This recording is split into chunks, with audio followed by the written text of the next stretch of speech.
Hello, my name is Brianna Gonzalez, and I am currently enrolled in the spring semester of 2021 in the Global Environmental Health class. The topic that I was assigned was Zamfara, Nigeria, and when I was researching the area, I found that a very common issue they've had in the last few decades is great concentrations of lead poisoning and great concentrations of lead found in their soils due to gold mining in the area. So that was the topic that I found the most interesting and I found the most information on. So for my presentation, I'll start by outlining the purpose and objectives, and I'll give some context of the environmental hazard of lead poisoning. I'll then go into a geographical understanding of the area that's impacted in Nigeria. And then I'll briefly explain how much lead in the soil is too much and what are the common sources of lead contamination. What are the current lead concentration standards around the world? So I'll look at a few different countries and what standards and regulations they set for the concentrations of lead that they have in their soils.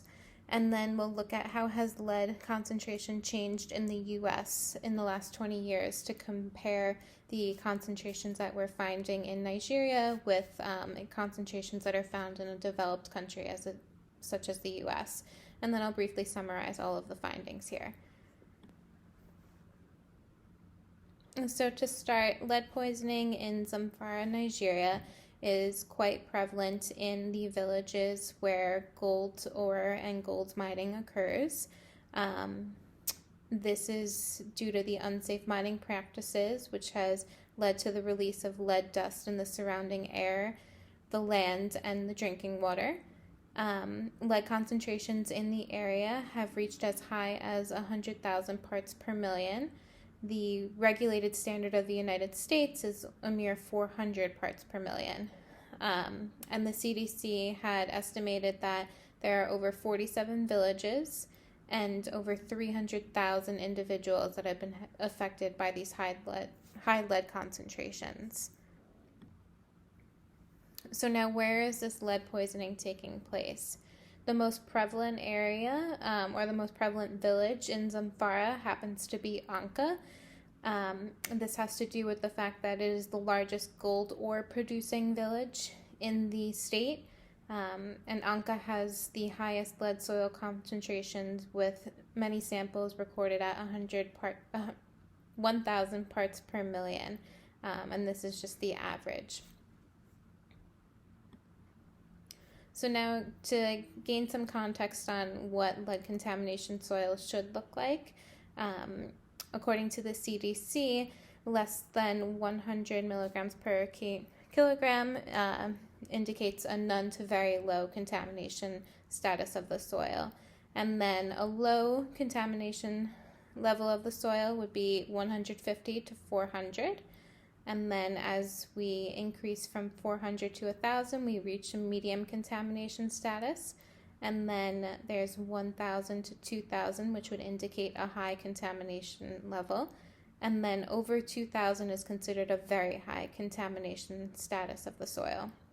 And to gain some context on where most of Zamfara stands, that would fall between the 1,000 to 2,000, which would indicate a high contamination status for their soil.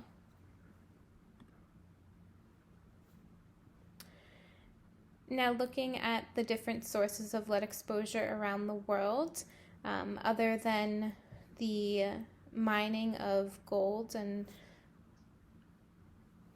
other types of minerals, there's also a high percentage that comes from unbranded medicine, food, cooking vessels, oil spills on the body from cooking, parental occupations, bullet injuries, drinking water, and pica.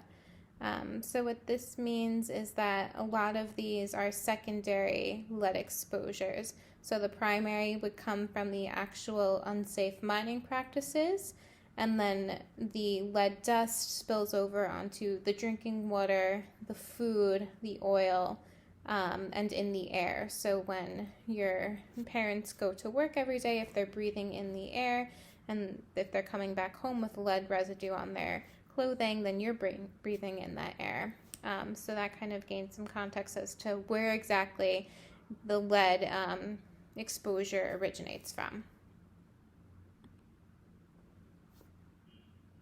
Now, when you look at the regulatory lead levels by country, you can see that in the United States, our regulatory standard is 200 parts per million. That kind of falls in the middle of the different countries that we're looking at here on this graph. The United Kingdom and China have the lowest regulatory lead levels in the world. And then New Zealand has second highest next to Germany. Germany has 1,000 parts per million as a regulatory level of lead concentration, which is surprising for such a developed country. Then Tanzania falls at 200 parts per million. Canada falls at about 200 parts per million, and Australia falls at about 300 parts per million. So in terms of where the United States falls, it falls somewhere in the middle in terms of regulating safe lead levels in the country. This most likely due to the fact that the CDC is centered in America, and the CDC does do a lot of collaboration with the WHO about lead level regulations in different countries. However, it's still left up to the individual country. There is no set global standard that the whole world needs to follow. Then when looking at some research done by the CDC, there has been a drastic decrease in the amount of children in the United States with high levels of lead found in their blood since 1995. So they have done some research because there was a big problem in the last few decades in America with lead poisoning due to a lot of families remodeling their homes and causing lead poisoning from lead paint being exposed. So this indicates a decrease in the amount of new cases as well as old cases in the United States. And so to summarize, lead poisoning is still affecting many villages in Zamfara, Nigeria, due to the profits made from the mining of gold.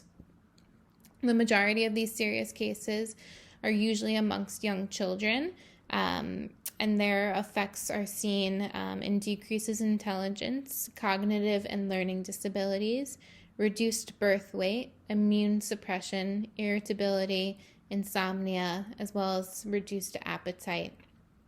The CDC estimates that there are still over 40 villages contaminated with these high levels of lead concentrations, and there are still over 30,000 individuals affected. Unfortunately, there has not been much progress made in terms of limiting the amount of lead in these soils that they've been researching due to the fact that the villagers would prefer to make profits and support their families rather than enact safer lead practices.